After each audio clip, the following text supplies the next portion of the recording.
This is section 36, child not to see the accused. Question यहीं से आएगा, देखिए यहां से पी फॉर प्रिलिम्स लगाइए, child not to see the accused at the time of testifying. तो यहां से क्वेश्चन आएगा which section provides for this.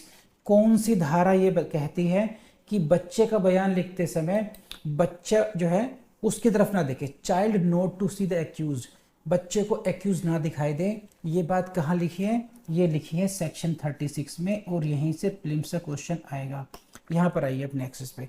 अब क्योंकि बहुत कॉन्सेप्ट्स नहीं है, मैं बहुत डिटेल में समझा चुका हूँ, तो यहाँ पर हमने केवल ये जानना है कहाँ कहाँ से प्रीलिम्स से क्वेश्चंस आएंगे, और मेन से क्वेश्चंस इन सेक्शन से नहीं बनता है, इसलिए उतना डिटेल्ड डिस्कशन की भी आवश्यकता यहाँ पर नहीं है। कम से कम सीधा बोर्ड और पढ़िए। The special court shall ensure, जो विशेष न्यायालय है वो ऐसा इंश्योर करेगा, ठीक है, कि ऐसा हो जाए, that child is not exposed in any way to the accuse at any time of recording of the evidence. इसको आप ऐसे पढ़िएगा, देखिए बस, तो आपको समझ में आएगी बात अच्छे तरीके से। क्या इंश्योर करेगी? कि जो बच्चा है, the court shall ensure what this, that the child is not exposed in any way to the accused at the time of recording of the evidence। अब यहाँ पे समझिए इसका मतलब क्या है, कि जो विशेष न्यायालय है, जो स्पेशल कोर्ट है, that court shall ensure that child is not exposed to the accused। It means what?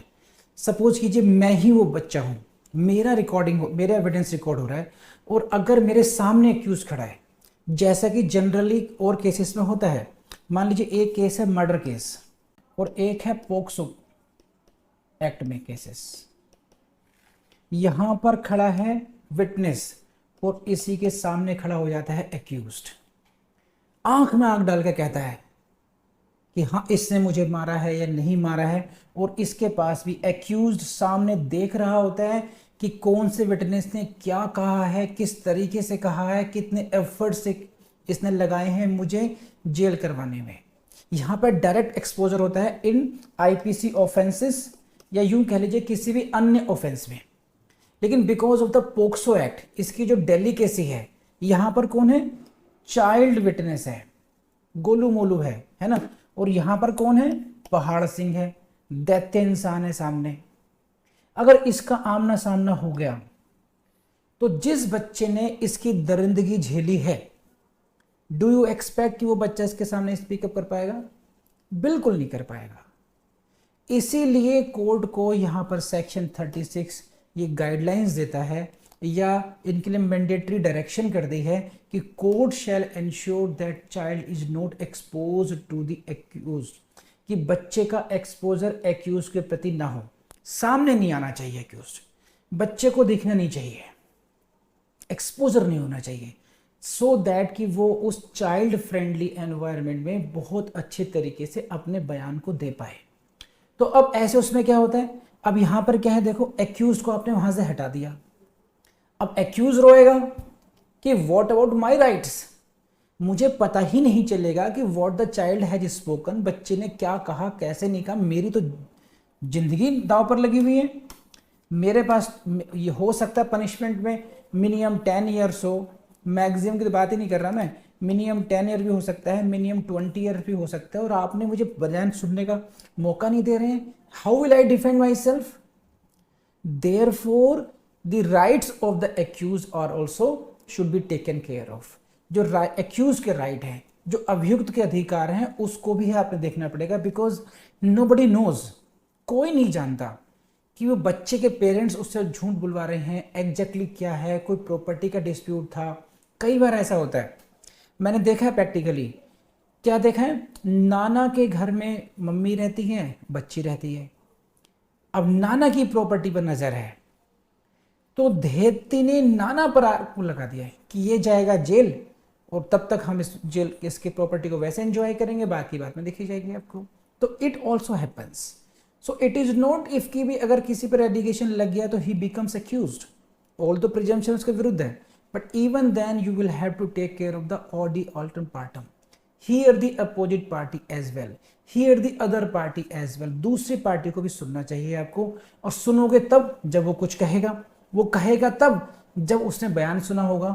तो इसीलिए ये प्रोविजन है सेकंड पार्ट। आप इसको देखो, ये रहा सेकंड पार्ट, इसको देखो, while at the same time, इसको आप ऐसे समझिए, ये इस राउंड में देखना, बस आप लोग कंसंट्रेट करके देख पाओगे आप। While at the same time क्या, एंश्योरिंग दैट, उसी समय कोर्ट को ये भी एंश्योर करना पड़ेगा क्या, that accuse is in a position, जो अभियुक्त है वो ऐसी पोजिशन में है, to hear the statement of the child, की वो बच्चे के स्टेटमेंट को सुन पाए, and communicate with his advocate, और वो अपने वकील से कम्युनिकेट कर पाए। तो क्या होगा, तो एक साइड में तो ये जो स्पेशल कोर्ट है, इनको दो बात का ध्यान रखना पड़ता है। Number one, child should not be expose to the accuse, one priority, first priority, and second priority is that that accuse is also in a position to hear the statement, कि एक्यूज सुन पाए, फिर अपने advocate को कह पाए कि आपको उससे ये क्वेश्चन पूछना चाहिए, इस बच्चे ने ये झूठ बोला है, ये सच बोला है, क्या करना है उसको। तो ये बात समझ में आपको आई नहीं आई, फिर मैं आपको बताता हूँ अगली बात इसमें, प्लीज लेट मी नो। ये है आपका 36 क्लॉज 1, इसको आपने दो पार्ट में पढ़ा है इस तरीके से। First part was this regarding what the court should do with regard to the child, and what the court should do shall ensure with regard to the accused, this is what. अब देखो ये होता क्या है ना, ये कितना बड़ा एम्बेरसमेंट होता है उस समय एक्यूज के लिए। प्रैक्टिकली मैंने तो देखा है, 2.5 साल देखा है। बच्चा आया, जैसे ये कोर्ट है, ठीक, और बच्चे को तो जैसे छोटा बच्चा तो अपने पास में बैठा लेंगे, या फिर थोड़ा सा बड़ा तो सामने, कोई बात नहीं, यहाँ से पास में रखेंगे उसको अपने पास। एक्यूज में पीछे हो जा। अब पीछे क्या होगा, जनरली कोर्ट में क्या होता है, जो आप वुडन जाली वाली जो होती है, जिसमें ऐसे कई बार ऑफिस में देखा होगा आपने, वो पीछे खड़ा कर देंगे उसको। तो जैसे ये जाली का आप डिवाइडर कह लीजिए इसको, और इसमें जालियां हैं, तो वो देख तो पा रहा है बच्चे को, ठीक, वो देख ही पा रहा है, अच्छा बच्चा वहां खड़ा है, सुन भी पाएगा, ठीक। तो एक तरीके से पर्दे में पहुंच गया, जालियां हैं उसमें। तो वो क्या हुआ, इस तरीके से कोर्ट कई बार इंश्योर करती है कि बच्चे का बेटा मेरी तरफ देखा आप। सो इसमें क्या हुआ, चाइल्ड का इंटरेक्शन किससे हो रहा है, जज के साथ हो रहा है, ठीक, यहीं पर वकील साहब हैं, और पीछे है वो एक्यूज पीछे। ऐसा नहीं कि एक्यूज को सामने खड़ा कर देंगे, जनरली क्या होता है, विटनेस दिस साइड, एक्यूज सामने, तो आमने सामने उनका कन्फ्रंटेशन होता ही होता है। But it is not so in the POCSO code. The child, the questions are put by the prosecution और द डिफेंस टू द जज। जो प्रोसिक्यूटर साहब हैं या डिफेंस काउंसिल है, वो प्रश्न किससे करते हैं, पहले पुट करते हैं जज को, कि sir please ask the questions, then जज ask the question from child. तो जज का और चाइल्ड का इंटरेक्शन होता है। बच्चे को क्वेश्चन पूछेंगे, जैसे हाँ बेटा बताओ उसमें क्या हुआ था, अच्छा ठीक है लिखवाते हैं, अच्छा और बताइए, पूछिए वकील साहब क्या पूछना है, अच्छा बेटे बताओ इसमें क्या हुआ था। उस तरीके से एक्यूज दूर खड़ा होगा, ये इंश्योर करना पड़ेगा, और ये प्रैक्टिकली बहुत इंपॉर्टेंट है, और यहां से आपको एग्जाम में भी आ सकता है क्वेश्चन। तो आई बिलीव अब आपने विजुअलाइज कर ली होगी पूरी कोर्ट कि क्या होता है, कैसे होता है, ठीक है। And for the purposes of subsection 1, court, special court may record the statement of the child through video conferencing or by utilizing single visibility mirror or curtains or any other device। तो ये mode है कि अगर इन दोनों को हमने करना है तो व्हाट आर द ऑप्शंस। यहां से क्वेश्चंस नहीं आएंगे कि भाई किस तरीके से कर सकते हैं, देयर में भी सो मेनी वेज, देयर में भी वीडियो कॉन्फ्रेंसिंग यहां पर चल रहा है, यहां पर बच्चे का स्टेटमेंट चल रहा है, तुम बाहर खड़े रहो, तुम वहां पर टीवी पे देखते रहो, तुम्हारे खिलाफ क्या गवाही हो रही है, ऐसे भी कर सकते हैं। मिरर हो सकता है स्पेशल तरीके का। दूसरा तरीका क्या है कि जैसे बच्चा यहां पर है और उसका रिफ्लेक्शन ऐसे पड़ रहा है कि आप बच्चे को देख पा रहे हो, ठीक, बच्चा यहाँ है, मिरर की सेटिंग इस तरीके से ताकि उसको दिख रहा है कि उसको भी कि एग्जैक्टली क्या चल रहा है, ये भी हो सकता है। कोई भी एक कर्टेन्स हो सकते हैं, तो there can be any way, but purpose is what, to ensure that the child is not exposed on the one hand, तो fine balancing हो गई, avoid exposure of the child to the accused and maintain the right of the accused। इसके भी अधिकारों का ध्यान रखना है और इसके भी जो जो डेलिकेसी है बच्चे की उसको ही मेंटेन करना है, इसको ध्यान में, ड्यूटी किसकी है ये। सो बात समझ आई आप लोगों को?